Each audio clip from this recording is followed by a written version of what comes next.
Gracias. Ya está.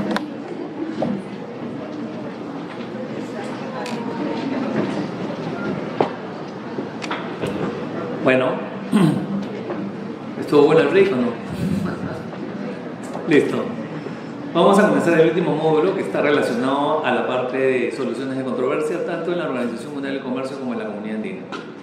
En relación a lo que vendría a ser los precedentes y los casos que ha emitido la Organización Mundial del Comercio, tenemos con nosotros a Miguel Rodríguez, que es abogado peruano, pero que reside actualmente en el exterior, específicamente está en Alemania, y actualmente es el gerente legal de Swarovski. Así que le damos un aplauso de bienvenida.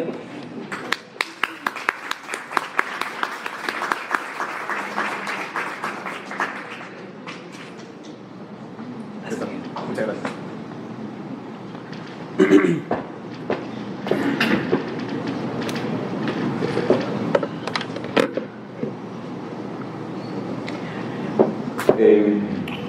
Buenas tardes, muchas gracias por su participación el día de hoy y agradecer a Casi por la cordial invitación y muy feliz de estar aquí para presentarles un tema desde el punto de vista macro, es decir, vamos un poco al lado del punto nacional al punto internacional para ver cómo los países actualmente están tratando temas de comercio internacional, específicamente en temas que ya se solucionaron, como el tema de la importación de bananas a Europa.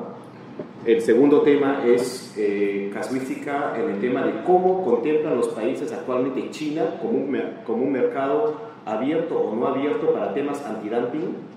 Y tercero es lo que la administración Donald Trump, está queriendo implementar el próximo año con su reforma tributaria. Esos tres puntos, llévenselos a su casa y los invito a que hagan un research. Busquen, indaguen, critiquen y sigan las noticias tanto de la OMC, que lo encuentren en su página web, o, por ejemplo, en cualquier periódico o publicación internacional. Va a ser bien interesante. Bueno, ya un poco he anticipado la agenda de hoy. Voy a empezar un poco con estadística, un poco dónde está el Perú frente a la OMC. ¿Qué hace el Perú en temas de OMC? ¿Qué tan activos somos? Y les voy a comparar con otros tres países. Enfóquense en China, Estados Unidos, Europa y Suiza. Ya les voy a decir por qué. Estadísticamente, el Perú tiene mayor participación ante la OMC como un país tercero, es decir, como un third party, un tercero invitado a la controversia, siempre y cuando pueda legitimar o tenga un interés legítimo frente a un caso que pueda convenirle o que pueda influenciar en sus exportaciones e importaciones. El Perú ha participado en 19 casos como third party, es decir, como tercero.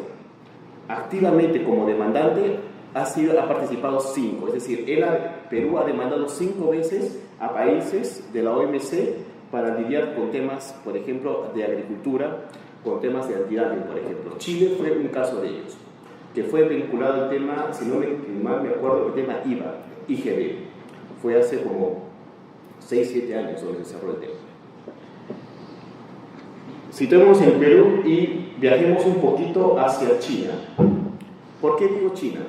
China ingresó a la OMC en el año 2001 y a partir de entonces, desde 2001 hasta el 2010, empezó a aprender de otros países cómo ventilan o cómo comienzan a negociar, resolver temas de derecho internacional. China ha participado 141 veces como tercero, es decir, se ha sentado en la OMC en Ginebra con su delegación de 10 personas y ha empezado a escuchar, a notar y a aprender. ¿Qué temas específicamente? Antidumping. Ese caso lo vamos a ver en el siguiente slide. De China viajamos a Estados Unidos. Estados Unidos también como tercero, ¿por qué? No como que quiera aprender. Estados Unidos cuida sus intereses. La OMC es un organismo técnico-político. Técnico, ¿por qué? Porque ventilan temas que ustedes bien conocen, temas de comercio exterior, antidumping, valoración, origen, aranceles, etc. Pero político, ¿por qué? Cuida sus intereses para ver en qué alianzas puedo meterme y qué alianzas puedo disolver.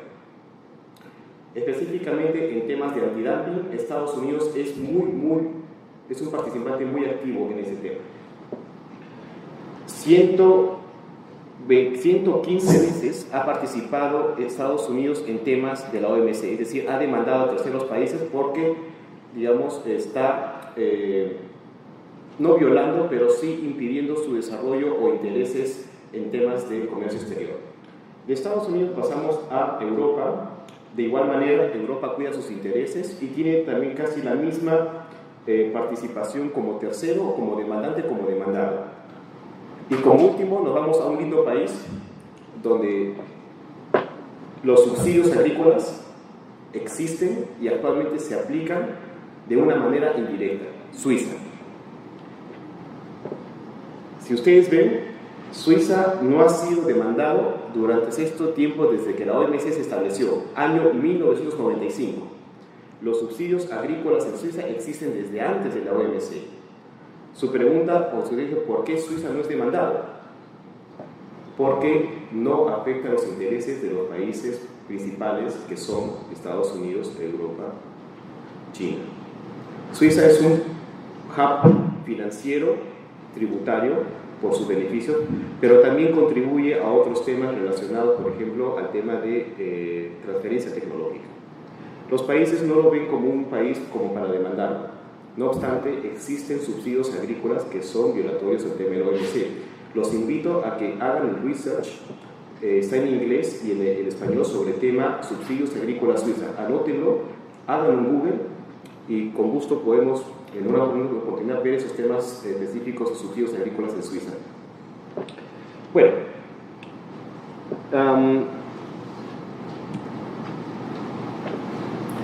¿qué temas? Es decir, estamos en la OMC y ¿qué temas se ven en la OMC? ¿Qué puedo aprender de la OMC? ¿Qué puedo escuchar de la OMC? En este cuadro podemos ver que está vinculado al tema de demandantes, es decir, los demandantes, ¿qué temas quieren que se ventilen ante este organismo de resolución de controversias? Bueno, tenemos que enfoquémonos en Estados Unidos y en Europa. La mayor parte de los temas que ellos están tratando es TRIPS. ¿Qué significa TRIPS? Es la protección de los IPRs, IPR Intellectual Property, es decir, patentes, registro de marcas, todo vinculado al tema intangible. Estados Unidos y Europa se enfocan en defender temas vinculados a la protección de derechos de propiedad. Cuando estén violados o pretenden que otros países están violados, Estados Unidos y Europa demandan. ¿A quién demandan exactamente? Yo les pregunto. Por ahí escuché. China. Correcto. ¿Por qué? China está aprendiendo. China tiene hoy día buenos productos, Huawei, los celulares, competencia, Samsung, iPhone, están aprendiendo, están generando tecnología. Estados Unidos pretende, obviamente, no cerrar su mercado, pretende proteger ese know-how. Europa, de la misma manera, vinculado al tema de los autos. Yo tuve la oportunidad de estar en la industria automotriz y les digo que China está aprendiendo a fabricar autos que se manejan solos, que es no el futuro, es lo que ya va a pasar de acá a 2 años. Vamos a tener autos que se van a manejar por sí solos a través de un software. El auto es una computadora y va a tener un software dentro que se va a manejar por sí solo. Eso China ya lo está aprendiendo y lo va a aplicar en su producción de autos para la exportación a mercados latinoamericanos y, anótenlo, africanos. El objetivo de China es ubicar hacia el lado de África. Por lo tanto, China va a estar también pendiente en los temas vinculados al desarrollo de protección intelectual y sobre todo el tema de tecnologías. No voy a ir, probablemente el último tema, o bueno, este punto que quiero tratar es, si les interesa el tema de valoración aduanera, un tema muy interesante, a mí personalmente me gusta mucho. Si quieren ver un tema de valoración aduanera de la OMC, apunten el caso Tailandia-EU, Unión Europea, valoración aduanera de la OMC. Ese caso es uno de los pocos donde se ha visto temas de valoración aduanera donde el panel de la OMC ha definido conceptos donde el acuerdo de valoración no los define. Por ejemplo, vinculaciones de las partes. ¿Qué se entiende por vinculación y duda razonable? Thailand, EU, valoración aduanera. Un caso interesante, un poco largo. Tómense su tiempo para leerlo y bueno, los invito justamente a que despierten esa curiosidad. Vamos al caso. Vamos al caso de los plátanos. A ver, este caso es para ustedes un caso, un lead case, para entender cómo funciona la OMC desde un punto de vista legal, procedimental y técnico. Ahora les explico en el siguiente slide. El antecedente. Exportadores de plátanos venden a Europa. Eso fue hace mucho tiempo, 19 años atrás. Los demandantes fueron estos países, Costa Rica, Colombia y Nicaragua, obviamente, son productores de plátanos. Y el demandado, la Comunidad Europea, en aquel entonces Comunidad Europea, no Unión Europea. El inicio fue del año 91 y la conclusión fue 2009. Fueron 19 años. 19 años para que culmine este litigio de plátanos, exportación de plátanos hacia la Unión Europea. ¿Cómo se inició? En el año 86 la Comunidad Europea todavía no estaba formada como hoy como un mercado común. Es decir, estaba en transformación, estaba en implementación. En aquel entonces, en el año 86, se estaban todavía armonizando muchas reglas entre varios países europeos y había excepciones. Es decir, los países pusieron, ok, yo me quiero unir contigo, pero pongo mis excepciones.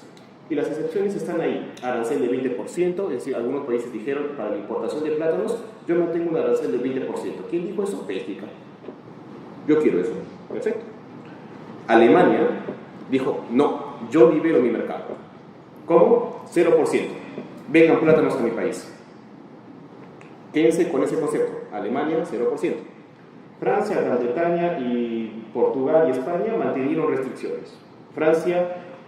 Básicamente Francia y Gran Bretaña consiguieron dando preferencias arancelarias a países en vías de desarrollo, ¿no? Por ejemplo, Camerún, Somalia, República Dominicana. Y Grecia y España, restricción de importaciones. Vamos a Alemania. En el año 93, con el arancel cero en Alemania, se hizo mucho negocio de plátanos a través de Alemania en Europa. Se vendían plátanos, hacían buen negocio. Es decir, exportadores como nosotros y como en Costa Rica y Colombia miraron a la Alemania como un hub a la importación de plátanos y de ahí comenzaron a vender y tenían buenos margins, ¿no? Buenas ganancias. En el año 93 cambia el escenario y se establece dos países, ACP, no ACP. ¿Qué es ACP? African, Caribbean, Pacific Countries. Esa es la definición. ¿Quién estaba ahí? Somalia, República Dominicana, Camerún, productores también de plátanos, pero en vías de desarrollo. Países no pobres en vías de desarrollo. Entonces se hizo ese split, ¿no? ASP y no ASP countries. En ASP countries le dieron una preferencia generosa, 0% de aranceles con una cuota, importación de cuotas, ¿no? Menos de 90.000 toneladas de plátano, 0%. Más se aplicarían las excepciones de arriba. Ojo, Alemania sigue teniendo 0% de aranceles. Y para terceros países, como no ASP, se aplicaba una importación de cuota de hasta 2.5 millones de toneladas y un derecho específico, que ustedes bien lo conocen. Bueno, con esa estructura se pasó al año 2006, se mantuvo, y muchos cambios. Al final, en el 2006, hubo un cambio en la Unión Europea y se estableció este tipo de arancel que ustedes pueden ver. Igual, se mantenieron las importaciones de cuotas con derechos específicos. Punto. Antecedentes. Un poco me tomé el tiempo para explicarles el caso. Y vamos a la parte del problema. ¿Dónde fue el problema de la importación de plátanos? Y los digo directamente. El problema fue que traders en Europa hacían dinero vendiendo las cuotas, alquilando las cuotas. ¿Qué significa? Ellos entraban a un sistema, compraban las cuotas de importación de plátanos y se las vendían, por ejemplo, a Miguel Rodríguez, que tenía un importador en Alemania, para que pueda seguir vendiendo a supermercados. Y lucraban con eso. Ese fue el problema de seguir manteniendo las cuotas en Europa. Traders vendiendo, alquilando espacios de cuota a importadores en Europa para que puedan seguir importando plátanos.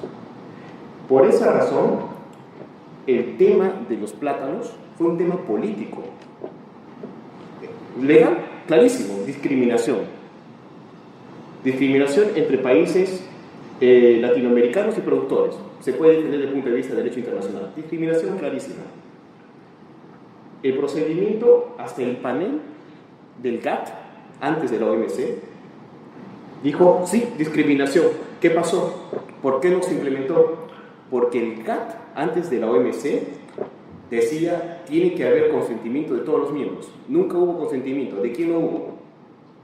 De los ACP countries y de Europa. Con lo cual no se implementó. Se volvió político el caso.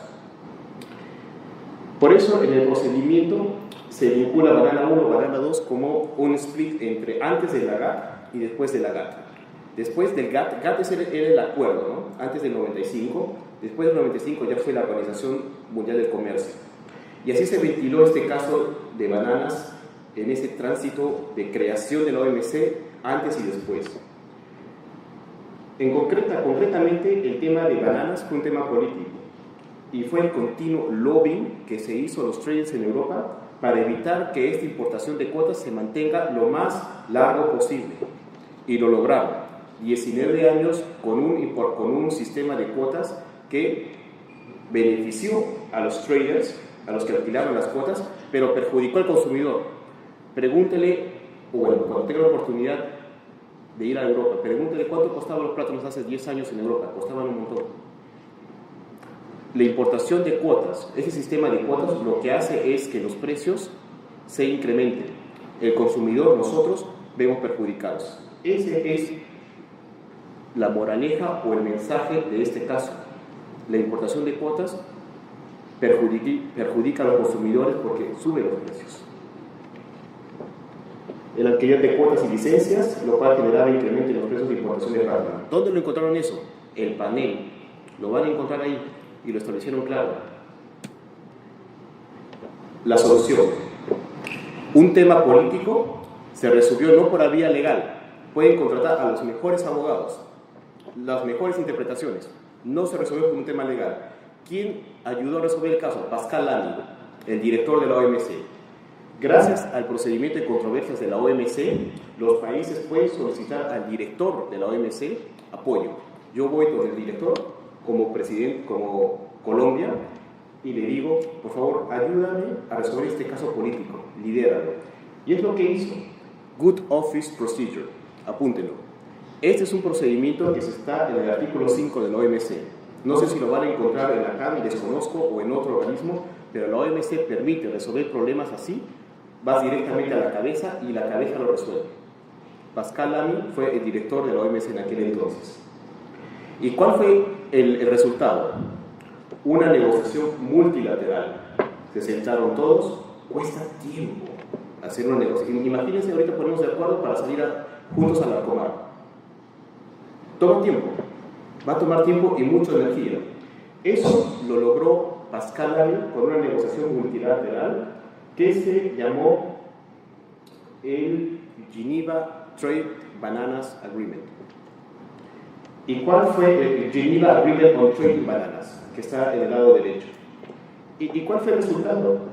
Para la Unión Europea, fin de la controversia, política económica, un mercado común armonizado, con reglas de la OMC.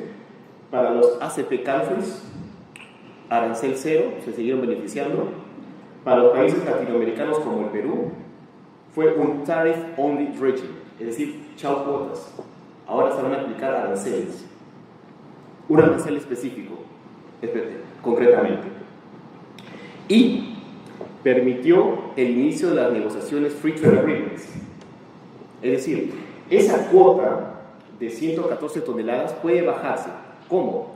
si yo negocio un free trade agreement con un tercero país. Ahí yo puedo meter una cuota más mínima. Y lo lograron con 75%, con 75 euros la tonelada. Este caso abrió la posibilidad de negociar free trade agreements. Interesante, ¿no?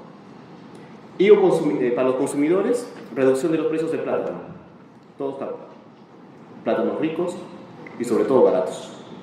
Y la OMC tuvo un caso de ejemplo donde dice, señores, el tema se resolvió a través del Good Office. Tema legal, para afuera. Vamos al lado político, y lo resolvieron así, multilateralmente.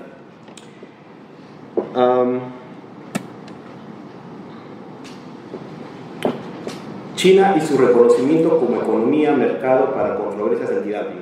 Lo voy a resumir en una pregunta. ¿Cómo ustedes consideran ahorita China? ¿O cómo el Perú considera actualmente China? Actualmente, gracias al Tratado de Libre Comercio que hemos firmado con China, es una economía de mercado. Lo hemos puesto textualmente ahí.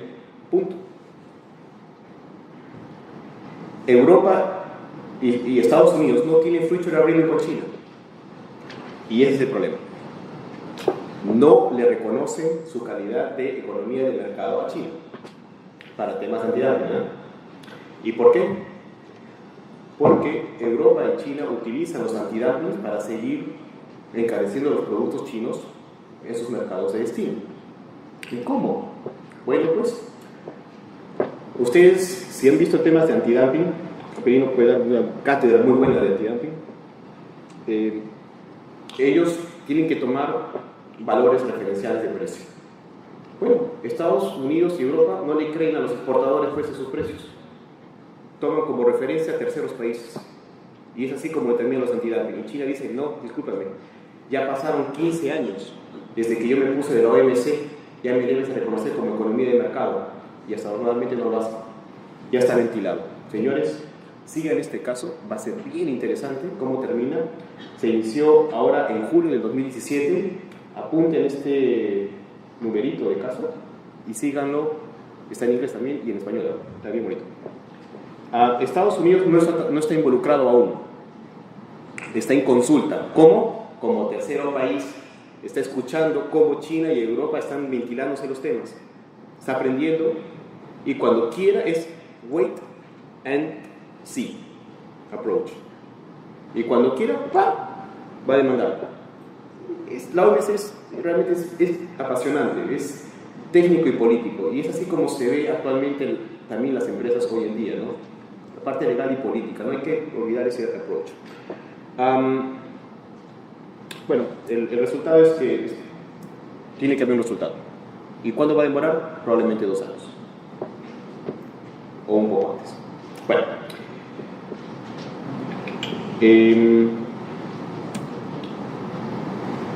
Bueno, esto es básicamente ya lo que les había adelantado. Y claro, si a China se le reconoce como economía de mercado, entonces las autoridades europeas que inician investigaciones con antidumping contra China deben utilizar los costos y precios reportados por las mismas empresas exportadoras chinas. Eso es si se les reconoce y si China gana este caso, y tendría que Europa implementar. La pregunta es, Europa, ¿cuánto tiempo se va a demorar en implementarlo? Y ojalá que no lo hagan como el Airbus case, no sé si lo han escuchado, pero el Airbus Boeing case fue un problema de implementación y se duró y duró, o sea, pocas veces estaban pateando la pelota. Bueno, ese es un tema que les recomiendo que realmente lo sigan. Y el último temita, que lo estamos siguiendo, bueno, no estamos siguiendo, la verdad, muchos exportadores europeos están ahorita pendientes de la reforma tributaria de Trump en Estados Unidos, no sé si lo han escuchado, pero actualmente la administración Trump está queriendo reformar sustancialmente su sistema tributario. ¿Cómo? Bueno, una forma es meter un Cross-Border Adjustment Tax. ¿Qué significa eso? Un impuesto que se grava al momento de la importación. Y la pregunta es, ¿cómo? Pues esa es la pregunta, o sea, ¿es un nuevo arancel?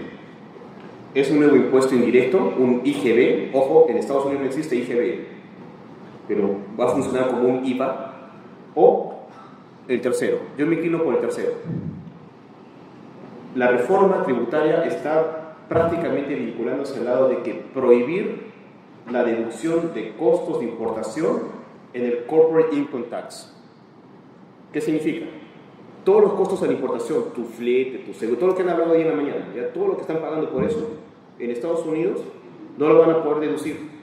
El importador Walmart no lo va a poder deducir, con lo cual va a encarecer el precio de importación, por una parte. La segunda parte, al exportador, al Boeing, ¿no? La empresa de aviones, exonerado. Claro, un caso potencialmente ante la OMC.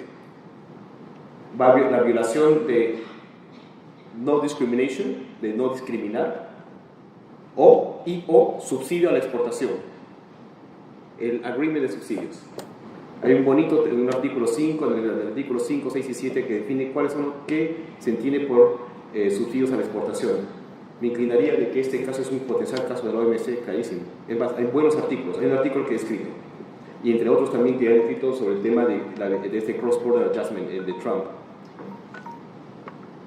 Y para terminar, este caso, la pregunta es, ¿quién va a demandar a quién? ¿Quién va a ser el primero que va a lanzar la piedra? Bueno, esto lo vamos a ver cuando de repente el tax reform de Estados Unidos cuaje o haya más claridad. Pero en el 2018 me imagino que Trump va a estar con esta reforma bien pendiente. Estos son los casos, o este caso Europa lo está manteniendo bien follow-up, lo está siguiendo, y las empresas están interesadas de cómo lo van a aplicar. Bueno, para culminar este casito, si ustedes tienen tiempo, hagan un Google en A Better Way of Our Vision for Confident America, todo este paso, y está en inglés justamente los pormenores de esta reforma.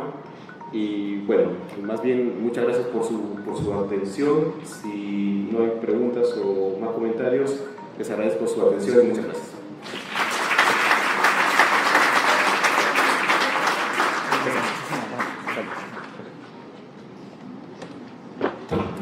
Miguel, muchas gracias. La verdad que hay que darle doble aplauso por su exposición y además porque el día de hoy es tu cumpleaños, así que nuevamente un aplauso.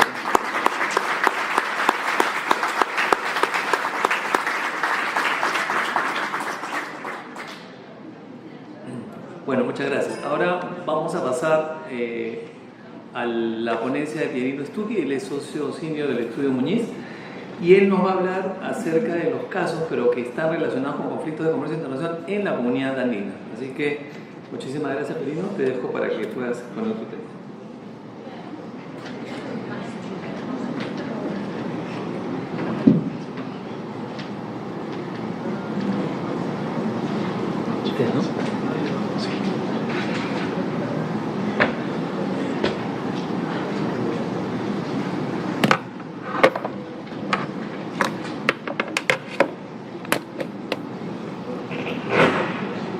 Buenas noches, pues mi agradecimiento a Dasi por la invitación, pues a Marco, su presidente, a César, su vicepresidente. Es buenísimo estar aquí, además siendo la hora y la jornada larga, que ustedes estén todavía, ¿no?, con la atención motiva doblemente, ¿no?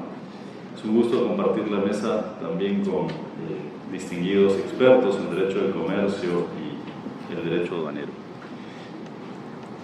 Lo que vamos a presentar aquí en un esfuerzo de síntesis es un conjunto de reflexiones breves sobre medidas de defensa comercial en el ámbito de la OMC principalmente y con aterrizaje final en la comunidad andina. Mucho de lo que ha planteado Miguel al inicio nos va a ayudar enormemente, así que voy a apretar, ¿no?, en algunos puntos. No se preocupen que las diapositivas quedan, ¿no?, como parte del acervo documental del congreso, del seminario, de esta jornada del día de hoy, de manera que básicamente es en la conversación donde vamos a plantear las ideas y ahí están los textos para futura referencia. Recordando algo que seguramente todos ya tenemos a la vista, cuando los estados en el mundo y las organizaciones internacionales como la Unión Europea deciden abrir el comercio de sus mercados, vamos a estar frente a dos sistemas, ¿no? Uno el mundial el administrado por la OMC, que ya se ha explicado pues, con claridad, y el sistema mundial es uno, ¿cierto? El de la OMC, que congrega a más de 160 países que tienen ese esfuerzo por abrir sus mercados para beneficiar al consumidor. En complemento, lo que tenemos es un conjunto de sistemas regionales, así se han llamado, aunque los estados que los forman no son necesariamente una región, no son necesariamente vecinos. Perú tiene interés con China y siendo un acuerdo regional, pues claramente no estamos en la misma región, pero así se llaman porque tradicionalmente esos acuerdos surgen entre países fronterizos de una misma región. Ahí está la Comunidad Andina, la Unión Europea, TLC Perú Estados Unidos, Colombia Estados Unidos, México Unión Europea, Perú Canadá, etc. Este sistema regional es variado y diverso, ¿no? Y genera cierta sobrecarga, porque cuando uno tiene el sistema mundial de la OMC y comienza a mirar todos los TLCs en los que participa, por ejemplo, Perú, se generan preguntas de, bueno, ¿y esto es complementario? ¿No lo es? Y lo que queremos en esta primera parte es mostrar primero de manera muy panorámica cómo funciona la OMC en lo que es los principales compromisos de mercancías. Si aquí hacemos una síntesis exagerada, por ser de síntesis, imaginemos que estos 5 países que vemos son todos los miembros de la OMC, ¿no? Los 160 y más, y que los 3 tipos de productos que vemos, ¿no? representan a todo el universo de la clasificación arancelaria, ¿no? Empaquetados solo para el ejemplo en electrodomésticos, textiles y cómputo.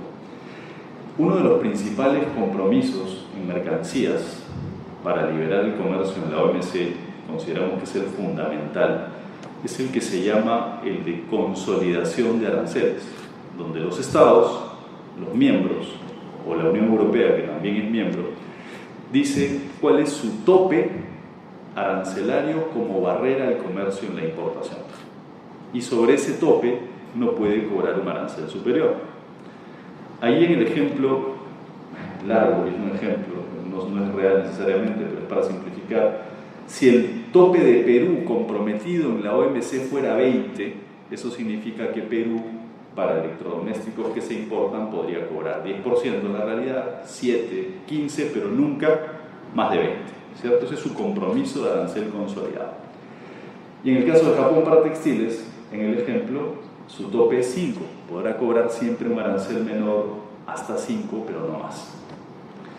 La segunda regla en la OMC importante es la regla de multilateralización o llamada técnicamente de nación más favorecida. Eso significa que si el tope peruano o su arancel real baja por el pedido de un otro miembro de la OMC o de manera unilateral, en una negociación formal o informal, y ese 20% en la realidad baja a pedido de Japón, y el de Japón en textiles baja de 5 a menos, miren cómo baja en el ejemplo, y por esa negociación en esas dos mercancías, porque a Perú le interesa exportar textiles y a Japón le interesa exportar electrodomésticos a Perú con menor barrera, si eso ocurre en el mundo de la OMC, eso se tiene que compartir con todos. Es decir, volvemos al valor general y eso se multilateraliza. Se supone que eso beneficia a los que compran, a los que importan, porque ponen a competir en igualdad de condiciones a todos sus proveedores extranjeros. El consumidor intermedio final genera una barrera de rebaja igual para todos. Si ponemos otro ejemplo, dentro de esta estructura vemos las consolidaciones de Colombia, ¿no? Para electrodomésticos 10, para cómputo 2%, son sus topes mundiales de ese arancel que ustedes bien saben que se llama, ¿no? NMF, por eso es el arancel de nación más favorecida, que se cobra al mundo. Si Colombia va a hacer un descenso a pedido de Japón y Estados Unidos, y ellos en correspondencia van a bajar, Japón una vez más, su tope arancelario de textiles en el ejemplo, y Estados Unidos el suyo de 10% a menos, y esto baja, como veremos ahora, esto se tiene que compartir con todos. Es que la regla es darle el mejor trato de ventaja o de beneficio que hemos concedido a uno a todos los miembros de la OMC. Ese es el esquema multilateral, por eso la OMC, cuando entra en funciones en el año 95, ¿no? Administra una serie de acuerdos que no vamos a repasar, pero que bien conocen, ¿no? El de valoración, claramente tocado en la especialidad. Pues está ahí el acuerdo antidumping, que es el desarrollo de un artículo 6, del artículo 6 del GATT, ¿no? El GATT es el acuerdo madre, el primero, ya en la actualización 94, que es el que aplica las reglas que hemos visto en el ejemplo. Y si hay alguna controversia, como bien se ha precisado, lo que toca es que se resuelva primero en un planteamiento diplomático, ¿no? En consultas, en negociaciones, luego en un análisis jurídico, en 2 instancias, ¿no? Un grupo especial, que es un grupo ad hoc, que se forma como un cuerpo arbitral para cada controversia, y en segunda instancia un órgano de apelación. Pero siempre es posible negociar, al inicio, al medio, al fin, porque finalmente estamos en relaciones internacionales, relaciones de poder entre estados y organismos como la Unión Europea, ¿no? Esto, ¿cómo juega con los esquemas regionales, con los TLCs que tiene Perú, por ejemplo, con todos sus acuerdos de libre comercio? Si marcamos aquí para representar a la comunidad andina, que es Perú, Colombia, Ecuador y Bolivia, solamente a Perú y Colombia, porque hemos achicado la realidad. La pregunta es, ¿cómo es que Perú y Colombia tienen una zona de libre comercio? Pues lo que han tenido que hacer, y eso lo prevé el GATT en su artículo 24, es, para tener una zona de libre comercio, miren lo que ocurre, sacar su negociación sobre toda la clasificación arancelaria y llevársela afuera, como ocurrió en el año 69 con el Acuerdo de Cartagena con los entonces miembros, que ahora solo son 4. ¿Y qué es lo que tenían que hacer? Si ellos deciden reducir a 0 sus aranceles solo entre ellos, lo primero que uno va a decir es, bueno, eso habrá que compartirlo, ¿se acuerdan? ¿No? Conforme a la regla anterior. Pero esta justamente es una excepción. Si yo establezco una zona de libre comercio donde sobre todas las mercancías o sobre lo esencial, con algunas exclusiones, me comprometo a llegar a 0%, es decir, a no cobrar aranceles, puedo válidamente no extenderle el trato de nación más favorecida en este aspecto a todos los demás miembros de la OMC. El Perú tiene como primera zona de libre comercio instalada la Comunidad Andina, ¿no? Y hemos estado con Walter un tiempo, ¿no? Disfrutando de los movimientos que siempre tiene la Comunidad Andina. Y además, no solamente tiene esto Perú desde el año 2005 perfectamente instalado en todos los productos, ¿no? Ya vamos a ver cómo esto juega con las salvaguardias, sino que además Perú también negoció con Estados Unidos para tener una zona de libre comercio, ¿no? Con Canadá, con Japón, con la Unión Europea. Y en realidad Perú, como otros países, pueden tener tantas zonas de libre comercio como puedan negociar con otros. Y se excluirán de extender esa ventaja del 0 arancel si es que esto abarca todos los productos o lo esencial del comercio, pues, dicho en simple, ¿no?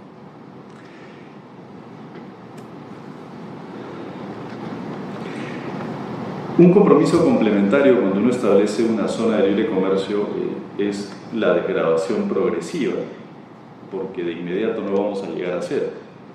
La única zona de libre comercio que ya tiene 0 arancel es la Comunidad Andina.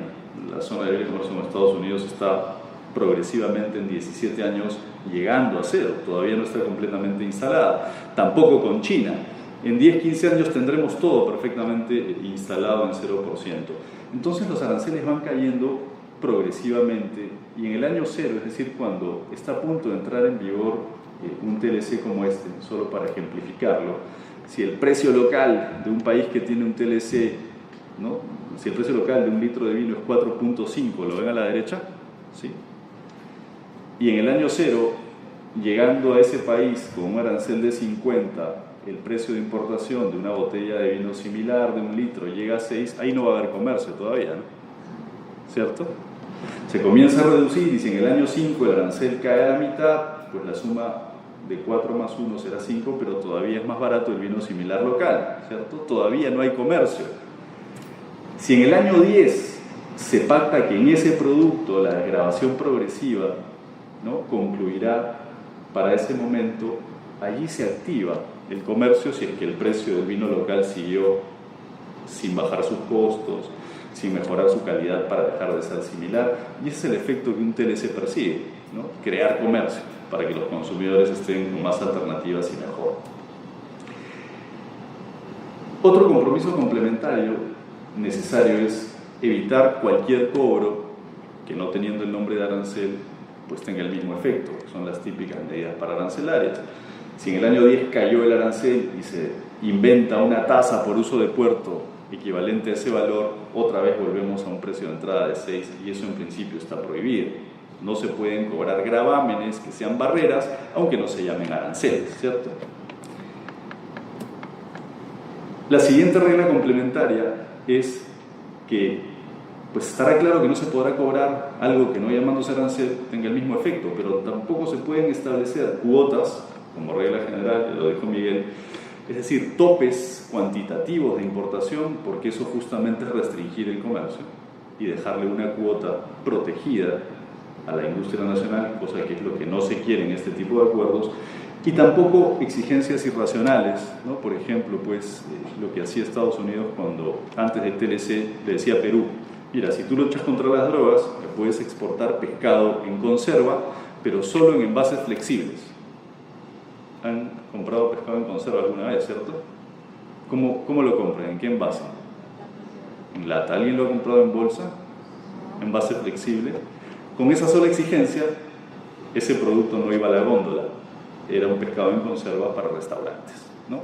Eso ya con un TLC, y además con las reglas de la OMC instaladas de manera general, son restringencias cuantitativas o cualitativas prohibidas, porque la idea es que los aranceles vayan cayendo y que no se establezcan medidas con el mismo efecto, sean cobros, medidas cuantitativas o medidas cualitativas. Y finalmente, en esta primera entrada, haciendo uso del tiempo que nos han otorgado, la última regla para liberar el comercio, bien saben que es el trato nacional, ¿no? Usualmente todos los TLCs se remiten al artículo 3 del GATT, que establece que cuando ya se importó esa mercancía de otro miembro, el trato tiene que ser equivalente, ¿no? Porque si le cobro más impuesto selectivo a la importada, la vuelvo a encarecer, aunque no le cobre aranceles. Y ya los TLCs de última generación establecen que no solo es el mismo trato con mercancías similares, sino el mejor trato posible, ¿no? Porque a veces hay tratos diferenciados para las propias mercancías internas en el país que establece diferenciación. ¿Por qué hemos hecho este repaso breve de las reglas multilaterales y las reglas en un acuerdo comercial como un TLC? Para encuadrar que las excepciones, perdónenme la redundancia, son excepcionales. Es decir, cualquier medida que afecte o restrinja el comercio es una medida excepcional, porque la regla general y todo el diseño de la OMC, en principio, y el diseño de los TLCs es para abrir el comercio, para cobrar menos aranceles en el caso de la OMC o poner topes, en el caso de los TLCs para llegar a cero en todo o en casi todo, salvo exclusiones. Entonces, cuando uno busca las excepciones al libre comercio, básicamente se encuentra tres tipos. Las específicas, uno dice, ¿cómo las específicas? Dice, bueno, libre comercio en todo, en un TLC, pero menos, como dice Perú, en el TLC con Estados Unidos, para ropa usada. Eso no entra. ¿Qué le preocupa a Perú? Que la ropa usada, que viene a un precio mínimo, afecte su industria, por ejemplo, gamarra. Entonces, eso lo excluye y es casi todo el comercio, pero no todo. El segundo tipo de excepciones, que son las no económicas, son, por ejemplo, las sanitarias, para proteger vidas, salud de animales, personas, vegetales, ¿cierto? O las que están dirigidas a proteger patrimonio cultural, que son excepciones para restringir exportación, ¿no? Por ejemplo, de obras de arte de la época virreinal, y no para restringir importación. Y el último conjunto de excepciones son las económicas, que son las medidas antidumping, las medidas compensatorias contra subsidios y las medidas de salvaguardia. Entrando un poco a ese detalle, siendo excepciones, lo que va a estar claro en la OMC o en cualquier TLC, porque básicamente las reglas son estándar, es que estas medidas tienen por propósito proteger a la industria nacional. Y es así están aceptadas, marcadas, no hay que tener pudor en decirlo. Es así. Las medidas antidumping, derechos compensatorios y salvaguardias son para proteger legítimamente a la industria nacional. Podemos tener discrepancias ideológicas o de visión de mayor intensidad en competencia o mercado, eso es válido, pero en lo jurídico son alternativas que tiene la industria nacional para protegerse de la competencia que viene por comercio internacional de importación, y son reglas que el importador debe conocer para que no les impongan barreras de este tipo si es que no se cumplen todos los requisitos. En el caso del dumping, pues no vamos a entrar a detalles procedimentales, pero sí para marcar que básicamente tiene 3 elementos de análisis. Cuando uno tiene un caso de dumping, lo que preocupa es lo siguiente. Imaginemos que viene de China, ¿no? Tomando justamente el ejemplo anterior. Una mercancía cuyo valor de mercado en China para el comercio interno es de $5. Y esa mercancía, cuando se exporta a Perú, se exporta en 4. ¿Cuál es la diferencia? 1. Ese es el margen dumping. Discriminar en precios, diferenciar precios, vendiendo más barato cuando exportas. Ese es el primer elemento dumping. Ya vamos a hacer precisiones sobre China. El segundo es que haya una industria nacional, por ejemplo en Perú, que produzca mercancías similares. Por ejemplo, si hay dumping en prendas de vestir, que aquí en Perú se produzcan prendas de vestir. Entonces, si ese dumping genera daño porque reduce las ventas, porque reduce la utilidad, porque afecta la participación de mercado de la industria peruana, y ese daño es causado por el dumping, se habilita al Perú, por pedido de la industria, y a veces cuando el caso se inicia de oficio, a colocar un derecho que es un gravamen, ¿se acuerdan? Un cobro adicional con efecto barrera, no es un arancel, pero es un gravamen porque tiene un efecto similar, pero permitido, es decir, exceptuado de esa regla general de prohibición de gravámenes. Pasa lo propio con las subvenciones. Ahí dice subvenciones, perdonen que el contraste parece, ¿no? Con las subvenciones pasa lo propio. A diferencia del dumping, claro, en las subvenciones vamos a tener el mismo análisis. Si hay una industria que recibe daño causado, ya no por esa diferencia de precios, sino porque determinado Estado o entidad con poder público, por ejemplo la Unión Europea cuando subsidiaba con efecto en Perú aceite de oliva, genera una ventaja competitiva que causa el daño a quienes producen aceite de oliva en Ica o en Tacna, se habilita al Estado, por pedido de la industria, en ese caso no fue de oficio, a imponer un derecho compensatorio que neutralice por ese mismo monto del subsidio el daño que se identifique. Tanto el dumping como las subvenciones se evalúan en el INDECOPI como autoridad en primera y en segunda instancia para ver si se colocan estos gravámenes autorizados. Cuando se trata de salvaguardias, en breve vamos a explicarlas con mayor detalle, por ahora las vamos a dejar un poco en el misterio. INDECOPI no está a cargo, INDECOPI solo investiga, dictamina y le entrega un informe a una comisión multisectorial conformada por ministro de la Producción, ministro de Economía y ministro de Comercio para que tomen una decisión política. Ahora vamos a explicar cuál es la diferencia en el caso de la aplicación de salvaguardias frente a derechos antidumping y derechos contra subsidios. Esta referencia a la posibilidad de imponer gravámenes para neutralizar el dumping está en el GATT, ¿no? Del 94, que administra la OMC.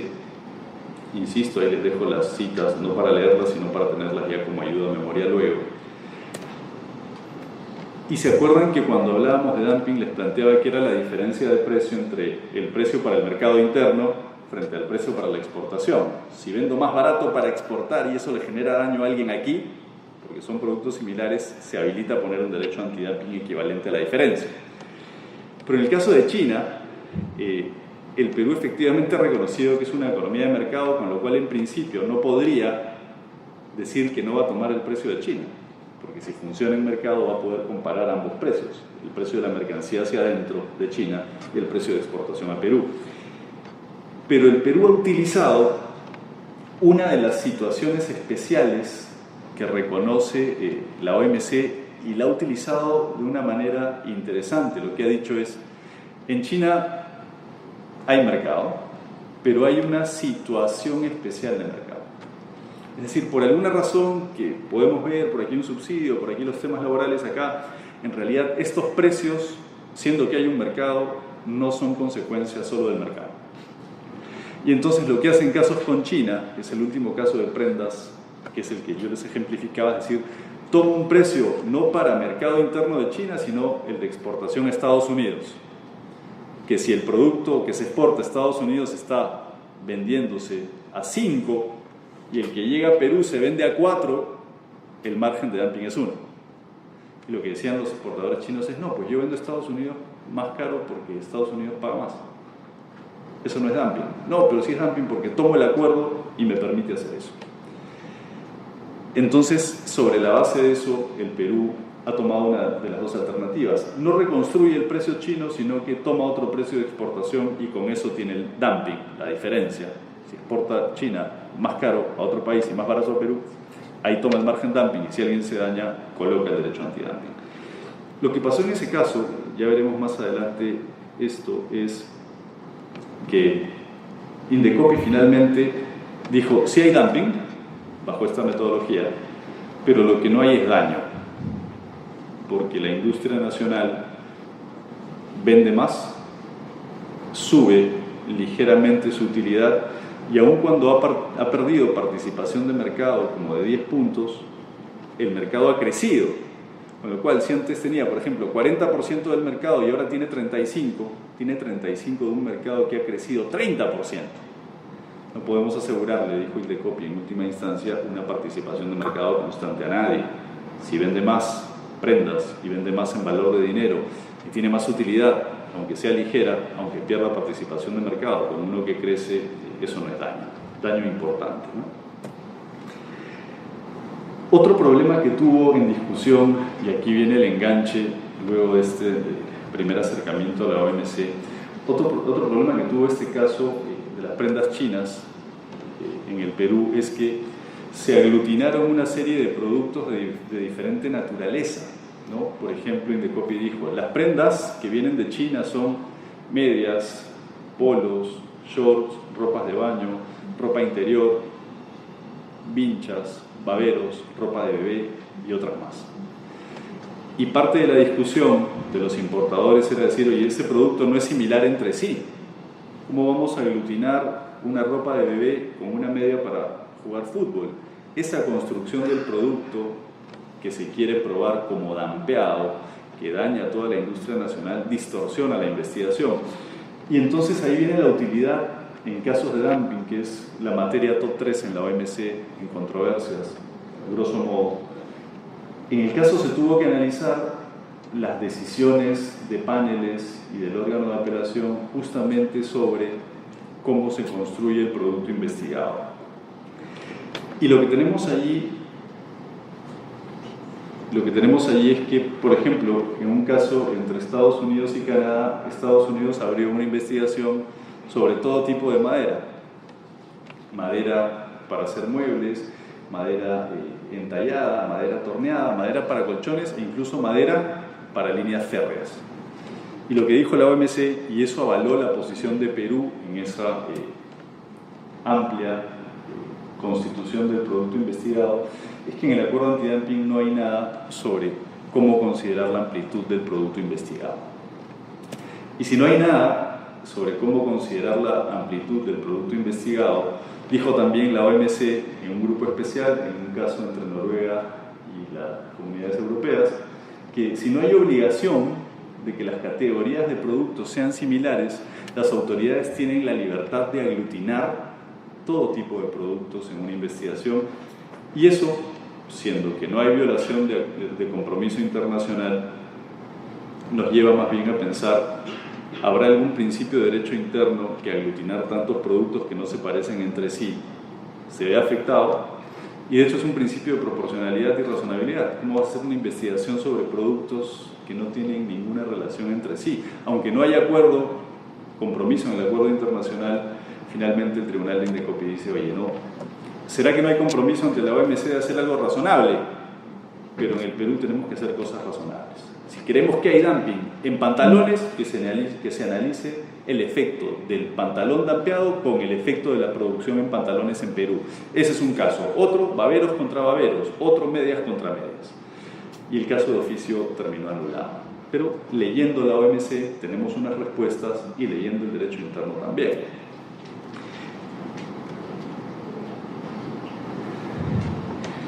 El otro elemento que habíamos anticipado es el de daño, ¿no? Entonces, ya habíamos conversado un poco de que el daño implica evaluar utilidades, ventas, participación de mercado, competitividad. Y básicamente lo que dice el acuerdo antidumping que desarrolla el artículo 6 del GATT es que hay que hacer un análisis de los efectos de esos productos que vienen con precios, si llegaron con dumping, ¿no? Para analizar cómo es que impactan en los precios de la industria nacional y qué efectos genera sobre la industria.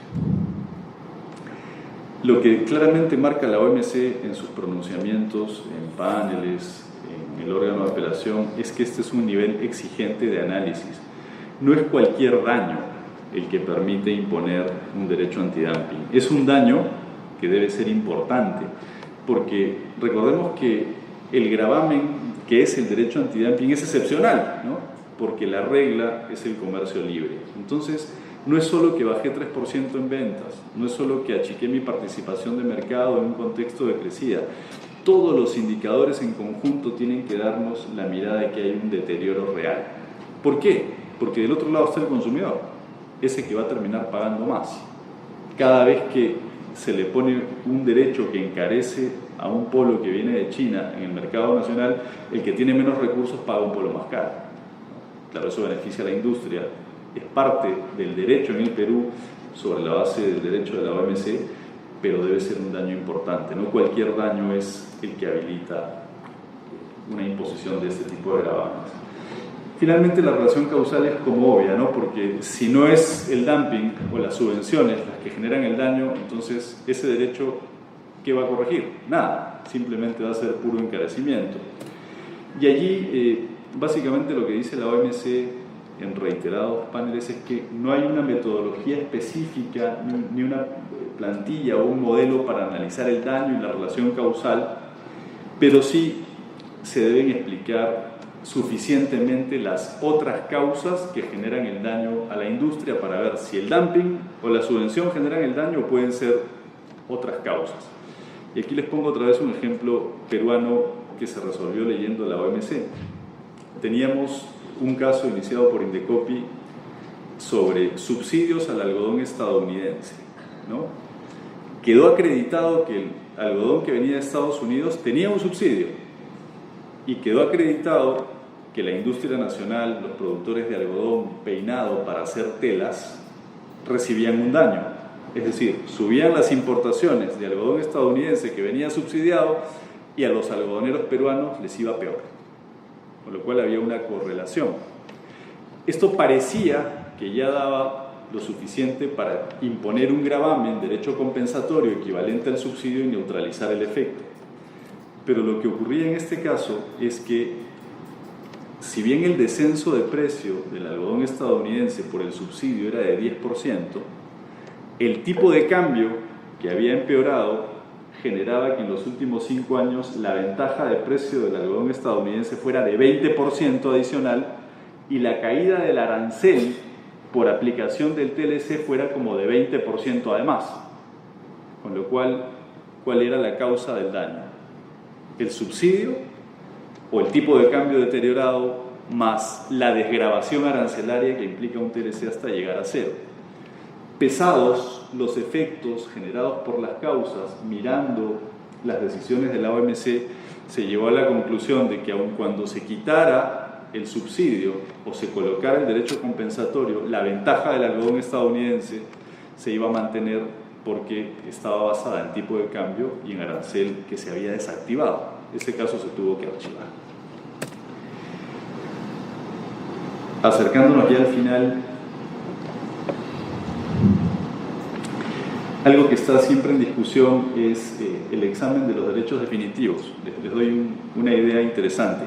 cada vez que se impone un derecho antidumping o un derecho compensatorio, al año los perjudicados con ese encarecimiento pueden pedir que este caso se revise. En el Perú nadie lo está haciendo, porque las circunstancias pueden cambiar. Las causas del daño podrían ser otras, o el daño podría desaparecer, ¿no? Jurisprudencia reiterada de la OMC plantea que esto claramente es posible y es una alternativa para quien ejerce este derecho. Finalmente, algunos apuntes sobre subvenciones y salvaguardias. Básicamente, cuando uno analiza subvenciones es la misma estructura, ¿no? Analizas daño causado por la subvención y analizas la relación causal, que ese daño, pues insisto, sea causado por la subvención. Acá les dejo algunas citas, claramente de síntesis del acuerdo de la OMC, y lo más importante que se ve últimamente es que si los subsidios de alguien que exporta, por ejemplo, a Perú, son pagos directos del Estado, financiamientos a tasas concesionales, no cobro de impuestos que generan beneficios a quienes exportan y por eso bajan sus precios sin perjudicar su margen, estos beneficios tienen que ser para un conjunto de empresas específicas, para un sector, y lo que dice básicamente allí la OMC en su órgano de apelación es que podemos analizar beneficios no solo a empresas, sino a líneas de producción. Con lo cual, la nitidez del análisis de un subsidio no necesariamente debe beneficiar a toda la empresa, sino basta que beneficie a una línea de producción para que aquí en el Perú o en cualquier otro país ese subsidio sea procesable para colocarle un gravamen si causa daño. Aterrizando en las salvaguardias, y por eso era el recuerdo de la parte inicial, las salvaguardias básicamente, a diferencia de los derechos antidumping y los derechos compensatorios, no tienen que acreditar una conducta o de empresas que diferencian precios en el caso del dumping o de estados o entidades con poder público que generan subsidios. Basta en la salvaguardia principal de la OMC, que es la multilateral, verificar que haya un aumento de importaciones, un aumento significativo, que genere daño o amenace generarlo sobre una industria nacional de un producto similar para que el país que identifica ese daño por ese aumento súbito o amenaza de daño pueda, ¿se acuerdan los topes arancelarios de la OMC? ¿Sí? Pueda subir su arancel por encima del tope, ¿no? Es decir, generar una excepción sobre el arancel consolidado multilateral o establecer una cuota, es decir, una restricción cuantitativa. Eso para un país en desarrollo como el Perú no debiera superar, dado que es una medida temporal, los 10 años. Ahí está la nota de lo que acabamos de decir. Y esas son las salvaguardias de la OMC, pero además existen salvaguardias en el ámbito bilateral. Todos los TLCs terminan teniendo salvaguardias. En el caso de Estados Unidos, con la Unión Europea, son tan temporales las salvaguardias que son 2 años, más 2 años máximo, y siempre en el periodo en que los aranceles van cayendo a cero. Esa es una regla general en un TLC moderno. En un TLC moderno, las salvaguardias por la caída de arancel son muy breves y además, en principio, no permiten poner cuotas. Como decía Miguel, eso es lo peor que puede pasar. Las cuotas son las que afectan más al consumidor. Se puede restablecer el arancel de nación más favorecida y consolidado, pero no establecer cuotas, salvo que sea un producto agrícola listado, como ocurre en el acuerdo con la Unión Europea. Eso con los acuerdos modernos que tiene el Perú. Pero el TLC que tiene el Perú con la Comunidad Andina, que es un TLC antiguo, que no se llama TLC, sino que se llama Acuerdo de Cartagena, finalmente establece una zona de libre comercio. Y lo que ocurre aquí es que, así como habían 2 niveles de aplicación en la OMC, pues también las hay aquí. La Secretaría General revisa las salvaguardias intracomunitarias, es decir, las no son bilaterales, que no son 2 partes, sino las que se imponen los países entre sí en la Comunidad Andina, principalmente Ecuador últimamente, de manera reiterada, y el Tribunal de Justicia de la Comunidad Andina las corrige. Y esta es la última diapositiva. ¿Cuál es el gran problema en la Comunidad Andina? Lo hemos sufrido con Walter durante años, ¿no? O lo hemos disfrutado, no sé cómo llamarlo. que a diferencia de los TLCs actuales que tiene el Perú, donde el aumento súbito de las importaciones por causa del descenso arancelario progresivo te permite tener 2 años de salvaguardia, más 2 años y nada más, en el caso de la Comunidad Andina, TLC antiguo, nunca se pactó un plazo temporal, es decir, cada vez que un país invoca un aumento de importaciones puede llevar a colocar una salvaguardia, porque no hay un plazo de adecuación. Ya desde el 2005 no hay aranceles, pero los países andinos, en particular los Ecuador, no tienen un plazo donde hayan caducado. En la Comunidad Andina siempre se pueden aplicar, y además hay otras balanzas de pago intracomunitarias. Las últimas que aplicó Ecuador fueron primero la de balanza de pagos global, ¿no? Ecuador no tiene moneda, el precio del petróleo caía, entonces recibía menos dólares, pero sus importaciones aumentaban, entonces salían más dólares, se quedaba con pocos dólares y sus precios internos se tiraban a la baja, ¿no? Y entonces les puso cuotas y les puso sobre aranceles, gravámenes a los países andinos, y además puso una salvaguardia multilateral. Los países andinos dijeron: oye, pero ¿por qué estás haciendo esto? Porque no hay caducidad de salvaguardias en la Comunidad Andina. Siempre se pueden poner una y otra vez, y le fue peor a Colombia, porque sobre la salvaguardia de balanza de pagos, Ecuador planteó otra salvaguardia que tiene la Comunidad Andina, que es devaluación monetaria. Dijo Colombia: tu tipo de cambio ha variado y ahora con los dólares compro más pesos, y entonces tus productos están más baratos y están llegando más a Ecuador, te voy a cobrar esa diferencia por la devaluación. Colombia le dijo: yo no he hecho eso, es simplemente un asunto de mercado. Bueno, pero igual no hay caducidad, puedo ponerte una salvaguardia. La Comunidad Andina es una zona de libre comercio, sin excepciones, se aplica a todos los productos el arancel cero, pero con salvaguardias que no tienen caducidad, y por eso tenemos lo que tenemos cada cierto tiempo. Perdón por los minutos adicionales, muchísimas gracias.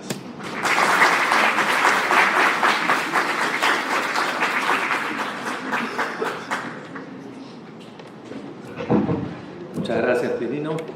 Bueno, brevemente tenemos a 2 de nuestros panelistas. El primero es Giancarlo Riva, él es socio de la casa que nos alberga el día de hoy. Giancarlo, antes de que pases a tu intervención, en nombre de Aptasi te agradecemos mucho la colaboración que ha habido, el local es muy bonito, así que muy amable, y te comprometemos para los siguientes eventos también, ¿eh? Sí. Bueno, gracias César. Para nosotros también es muy grato tenerlos acá por 2º año consecutivo. No hay problema con eso, César, podemos conversar. Bueno, hemos tenido 2 presentaciones muy instructivas, creo que muy reveladoras, en donde se han cubierto diferentes aspectos relacionados con el ámbito de la OMC y de la CAM. Yo quiero centrarme básicamente en 3 puntos. El primero de ellos creo que ha quedado bastante evidenciado, que en el seno de la OMC nos encontramos ante un mecanismo de solución de controversias en el cual los grandes actores son los estados. Prácticamente estamos ante un mecanismo que podríamos decir que es interestatal, ¿no? En donde, por ende, la participación de los particulares, digamos que se encuentra limitada.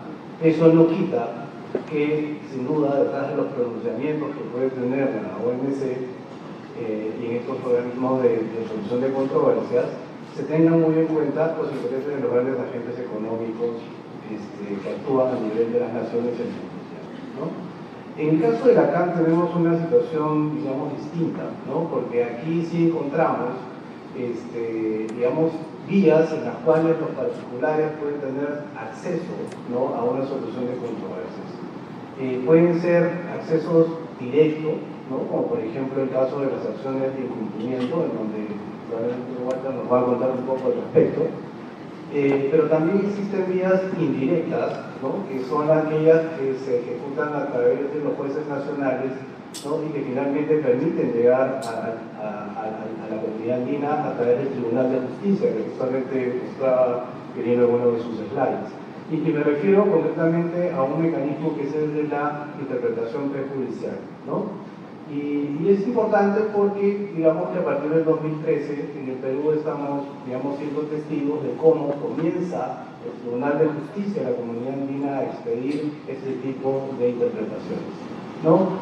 sobre todo en temas de valoración, temas de descuentos, temas de ajuste de regalías, algunos temas de origen, etc., ¿no?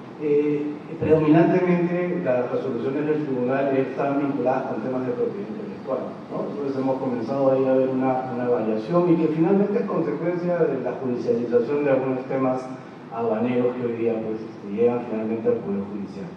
Ahora, a mí hay un tema que siempre me inquieta, que tiene que ver, y me inquieta cada vez que vuelvo a leer algunas interpretaciones prejudiciales, o sea, y tiene que ver con el hecho de que, y esto es un elemento quizás bastante procesal y legal, y me disculpan por eso ahora, pero creo que es importante mencionarlo, y tiene que ver con quién es el juez obligado a solicitar una interpretación prejudicial, porque cuando leo estas resoluciones de parte del tribunal, hay una inquietud de parte del tribunal en el sentido de justamente cuál es el juez obligado en el Perú, porque normalmente en la generalidad de los casos quien solicita la interpretación prejudicial es el juez de la sede casatoria, es decir, el juez que ve los recursos extraordinarios de casación, ¿no? Y sabemos que esta sede casatoria no es una tercera instancia, ¿no?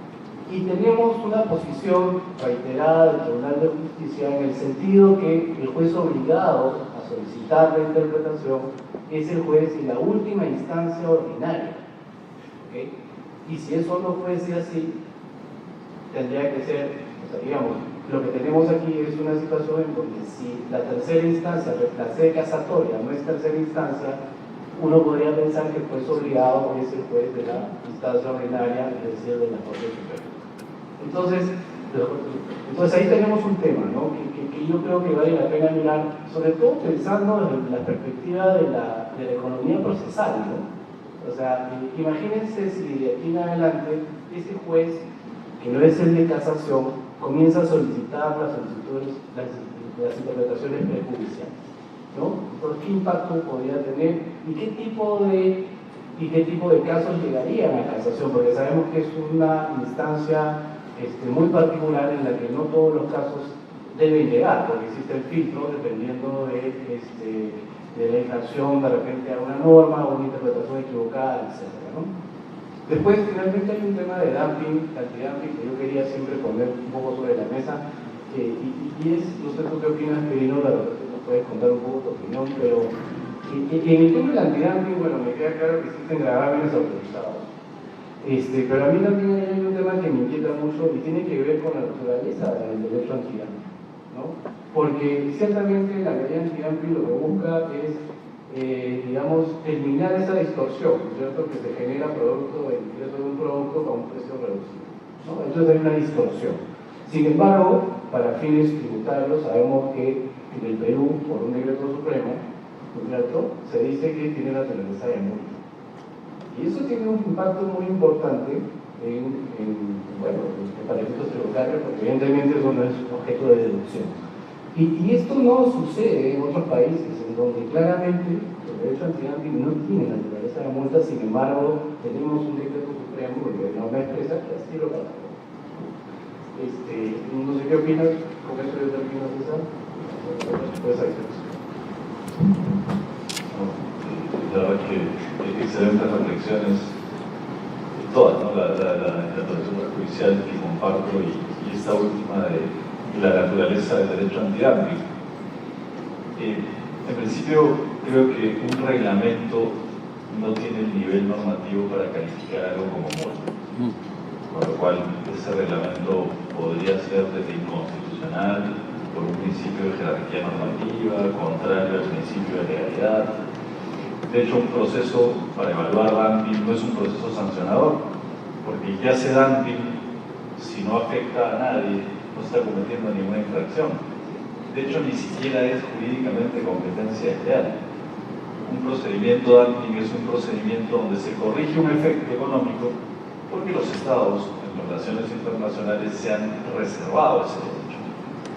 Pero la empresa ni es infractora, ni es un ilícito, simplemente se corrige. Es el derecho a colocar un gravamen que en principio estaría prohibido. Entonces yo creo que hay caminos legales para cuestionar ese reglamento que no tiene el nivel necesario para esa calificación. En su momento lo que pasó es que el Indecopi, que vivía de sus recursos, en la ley previa decía que vivía tanto de las tasas como de las multas, y como los derechos de la entidad que no eran ni tasas ni multas, para que eso no se escapara, y eso también es multa, por un tema de recursos de la entidad, y mira las consecuencias durísimas que tiene. Muchas gracias a ambos. Walter Robles.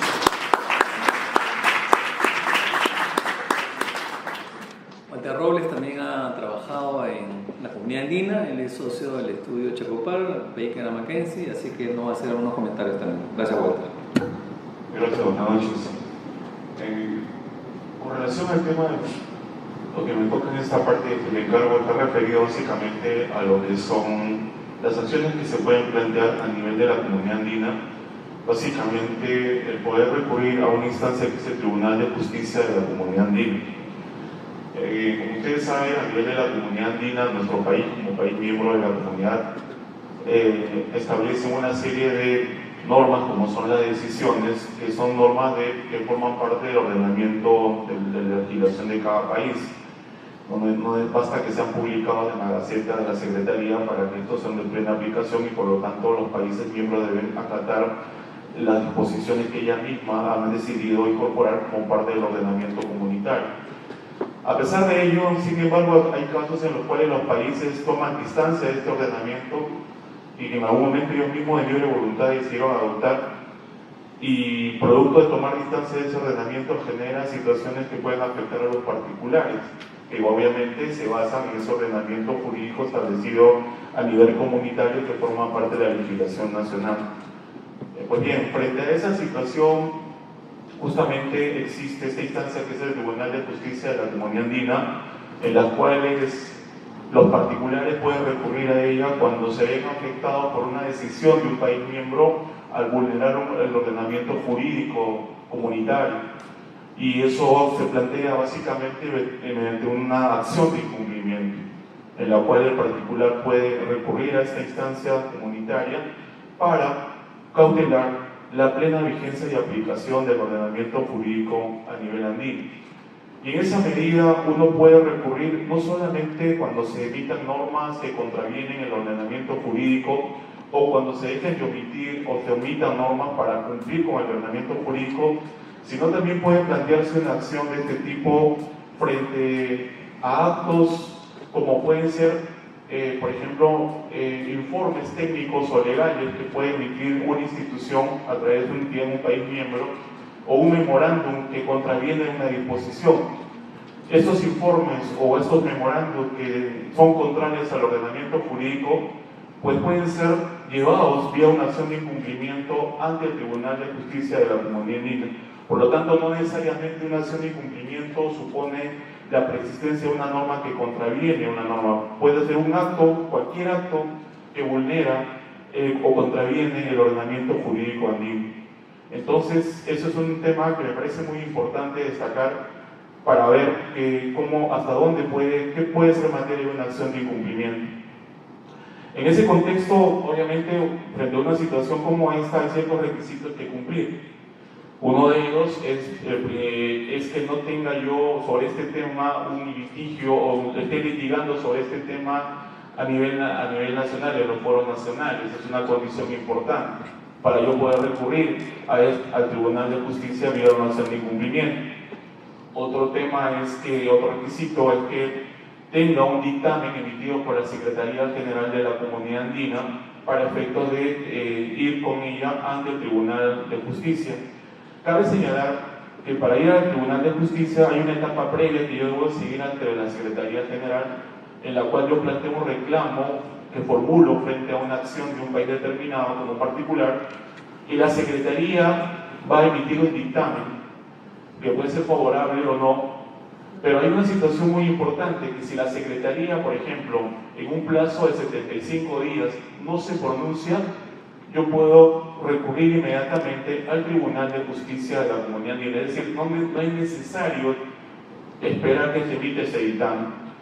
Y prueba de ello, justamente han habido en los últimos 2 años 2 casos que están en esa línea. y uno de ellos justamente se refirió a unos informes legales que había emitido la gerencia, ya que estamos en el tema aduanero, la gerencia jurídica aduanera de la SUNAT, en donde había emitido unos informes en donde señalaba era sobre la aplicación de una multa por adición de documentos al manifiesto de carga, donde la aduana indicaba que estas multas, que en su momento eran 3 unidades impositivas tributarias, que ahora baja a 1, señalaba que estas multas o esta infracción se configuraba cuando se había transmitido el manifiesto, en este caso en la vía marítima, no antes de las 48 horas. Si yo, después de las 48 horas de transmitir mi manifiesto de carga, incorporaba o adicionaba algún documento de transporte al manifiesto, pues ya tenía que hacer previo pago de esta multa de 3 unidades impositivas tributarias. Ello razón a que en estos informes jurídicos indicaba que el manifiesto de carga adquiere la condición de definitivo a la hora 48. Por consiguiente, cualquier adición posterior a ese momento ya debería ser una adición y por consiguiente con la multa de 3 unidades. Este tema, esta interpretación justamente era contraria a lo que establecía la norma de la Comunidad Andina, que es la decisión 671, que es la decisión sobre la organización de regímenes aduaneros, donde establece que el manifiesto de carga en el ingreso adquiere la condición de definitiva a la llegada del medio de transporte y no a la transmisión que se hace previa a la llegada de la nave. Por consiguiente, estos informes jurídicos estaban contraviniendo o eran contrarios a lo que la decisión de manera expresa señalaba cuando se consideran definitivos. Por lo tanto, si yo transmitía el manifiesto a la hora 48, ese manifiesto es provisional, y al ser provisional, cualquier adición posterior que yo haga, obviamente antes de la llegada, no generaba la multa por adición porque justamente tenía esta naturaleza de provisional. Solo generaba la multa si es que lo transmitía después de la llegada, o adicionaba, perdón, después de la llegada del medio de transporte. Pues bien, en este caso se planteó el tema ante la Secretaría General de la Comunidad Andina, como un tema previo. La Secretaría no se pronunció en el plazo de 75 días. Inmediatamente recurrimos al Tribunal de Justicia de la Comunidad Andina. Y el Tribunal de Justicia emitió una sentencia en la cual indicó que esos informes efectivamente contravenían el ordenamiento jurídico y ordenó o dispuso que la República de Perú adoptara las medidas necesarias para dejar sin efecto esos informes. Y es más, recorrió traslado a las particulares para verificar si efectivamente el Perú había adoptado las medidas indicadas en la sentencia como parte de la verificación del cumplimiento de esta sentencia. Entonces, como ven, este tema que llegó, y la sentencia es de ejecución inmediata, no requiere el exequatur para poderse ejecutar en el Perú. Basta que la sentencia esté publicada en la Gaceta de la Secretaría para que inmediatamente el país cumpla con ella.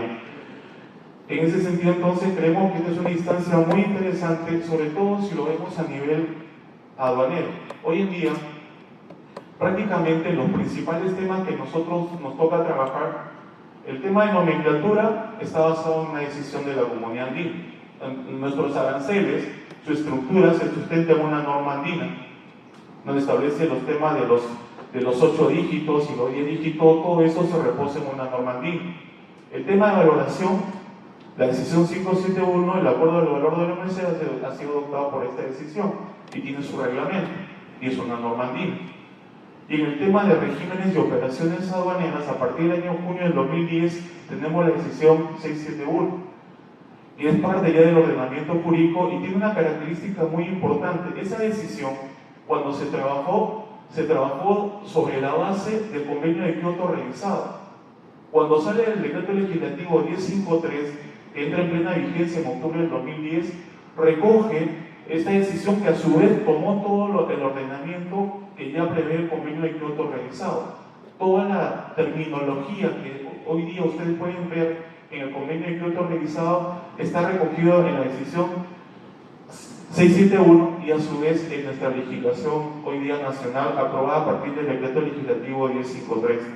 Por consiguiente, consideramos que es importante que revisen o tengan en cuenta este ordenamiento, y no solamente los particulares, sino también las propias aduanas al momento de emitir sus normas, porque a veces, lamentablemente, como ha ocurrido el año pasado, la aduana saca una modificatoria a la Ley General de Aduanas y ahora sí ya no es un informe, sino es una norma que contraviene la decisión, y esto está referido, por ejemplo, al caso, en la decisión 671 se establece que una mercancía puede permanecer en un almacén aduanero hasta por un plazo de 30 días siguientes al término de la carga.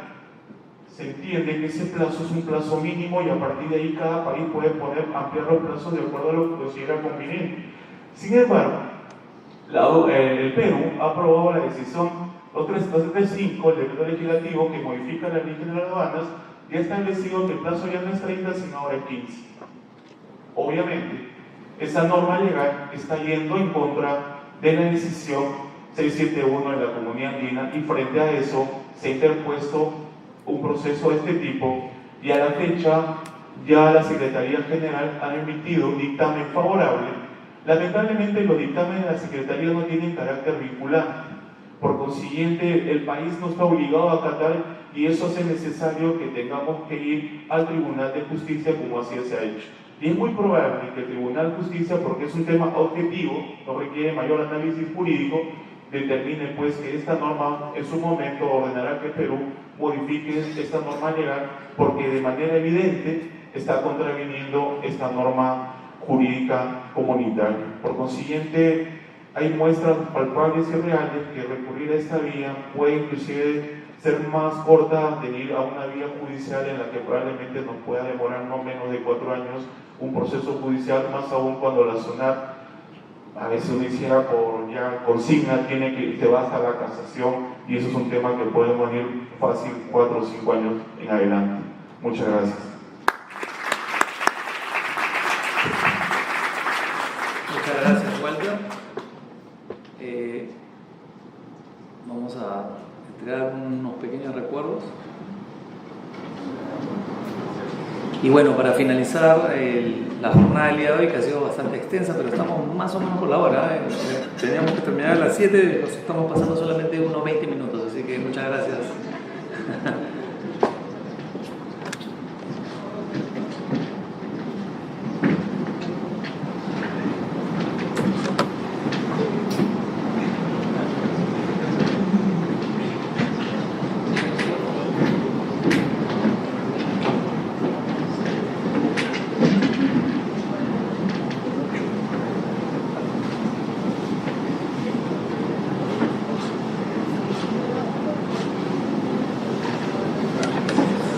Muchas gracias.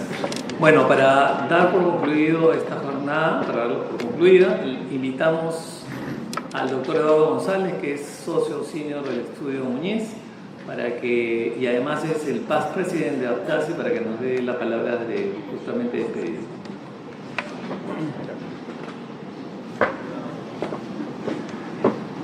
Buenas noches, gracias César por el pase.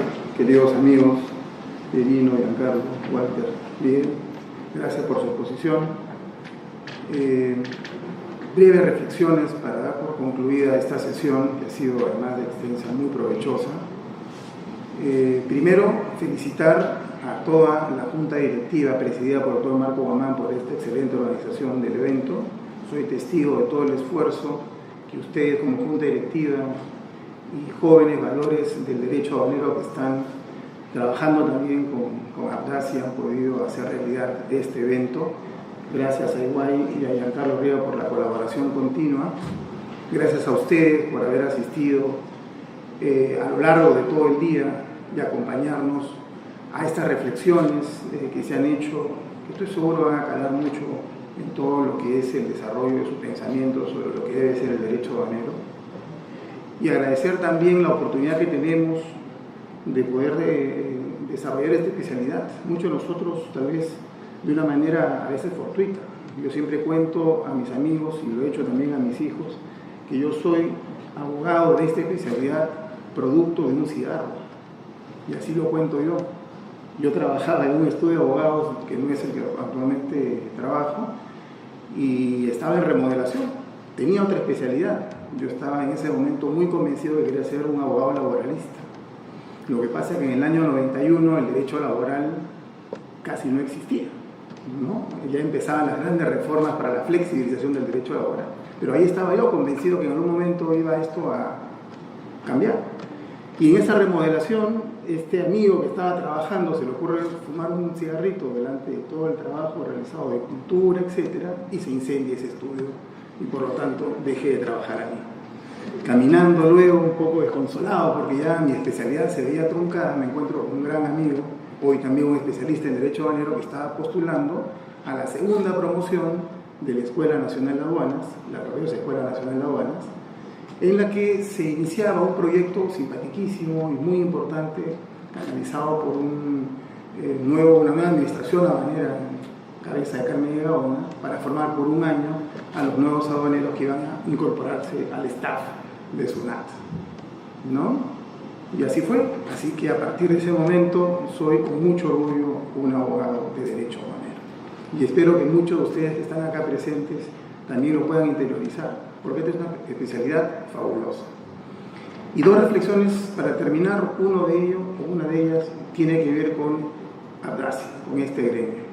He tenido la suerte y el privilegio de tener por un periodo corto la presidencia, y les digo, tal vez debe ser, no sé si me equivoque, pero voy a hacer igual la reflexión, la única asociación que agrupa en este país a todos los especialistas, sin excepción, que desarrollan el derecho aduanero como especialidad. Porque en otros campos hay 2, 3 grupos que están tratando también de desarrollar por su lado este tema. En el derecho aduanero, en el comercio internacional, están todos, privados, sector público, profesores, estudiantes, investigadores, todos sin excepción. Y esa puerta de la asociación, entiendo así, doctor Román, está abierta para todos los interesados. Y seguirá siendo un espacio de este tipo para reflexionar mucho sobre el desarrollo. Y termino, porque además soy un convencido de que el Perú nunca va a dejar de importar y nunca va a dejar de exportar. Y la mejor manera de poder desarrollar este ámbito en el sector económico de la importación y exportación es conociendo tus derechos y tus obligaciones. Y conocer tus derechos y tus obligaciones principalmente se sostiene en esto que hemos tenido hoy día: información, capacitación, reflexiones sobre la casuística. Por eso qué buena idea que se ha enfocado así el tema. Por eso, mucha información, mucha capacitación, el desarrollo en sí de la doctrina, lo que pasa afuera, ¿qué más internacional que el comercio internacional es necesario para seguir desarrollando? Entonces, ¿se imaginan ustedes si la asociación evalúa en su seno poder realizar una propuesta, o 2 o 3 tal vez, que vaya hacia ese objetivo? Por ejemplo, y se lo propongo, doctor Gómez, se lo propongo todo el ánimo de poder encontrar de repente puntos en los cuales la asociación pueda promover también temas hacia la comunidad. Si nosotros pudiésemos en algún momento poner sobre la agenda la posibilidad que la asociación plantee al Ministerio de Educación que el comercio internacional sea un curso a introducirse en los colegios en 4º o 5º de secundaria. Sería extraordinario que los alumnos puedan también, en ese momento del desarrollo de su formación escolar, tener los primeros momentos de introducción, de evaluación, de aprendizaje de lo que es este extraordinario ámbito y campo de desarrollo intelectual como es también el derecho al comercio internacional y el derecho aduanero. Y sigo conociendo también su vocación, doctor Román, de lo que es la pedagogía, la capacitación. Se imagina también promover con la Junta Directiva, que espero se renueve en los sucesivos años, un empuje fabuloso para poder tener. Yo sé que hay una moratoria para las autorizaciones de universidades, y creo que a partir de ahí Alex no puede todavía tener, creo, su autorización para ser la primera universidad en esta especialidad, pero una facultad de comercio internacional en una universidad pública o privada sería también un honor extraordinario que a partir del empuje de la asociación podría ser también promovido con las relaciones que tenemos con las universidades. Y finalmente, nuestra reflexión termino, cuánto extraño ese curso que tuvimos anual en la Escuela Nacional de Aduanas. Creo que ni siquiera se llama Escuela Nacional de Aduanas, ahora tiene otro nombre. No es igual, pero que ahora tiene otro nombre, IATA o algo por el estilo. Ya me vinculé un poquito al respecto. Pero imagínense proponerle a la SUNAT volver de repente en conjunto con la asociación a abrir un curso anual de especialidad en materia de derecho aduanero. sería extraordinario. César también, el vicepresidente de la asociación, es egresado de la escuela. Javier Ollarse, Walter también lo es, entiendo, porque es la parte de agente de aduana. Hay muchos egresados en la asociación que son exalumnos como yo de la Escuela Nacional de Aduanas. Ese curso anual fue extraordinario y sería muy interesante que de repente también pudiésemos nosotros promover con la SUNAT la reapertura de cursos de esta naturaleza. Con esto doy por concluido el evento. Los esperamos en una próxima oportunidad en que APDASI organice estas capacitaciones. Gracias por su atención y nuevamente gracias a todos los que participaron esta noche. Un aplauso entonces por la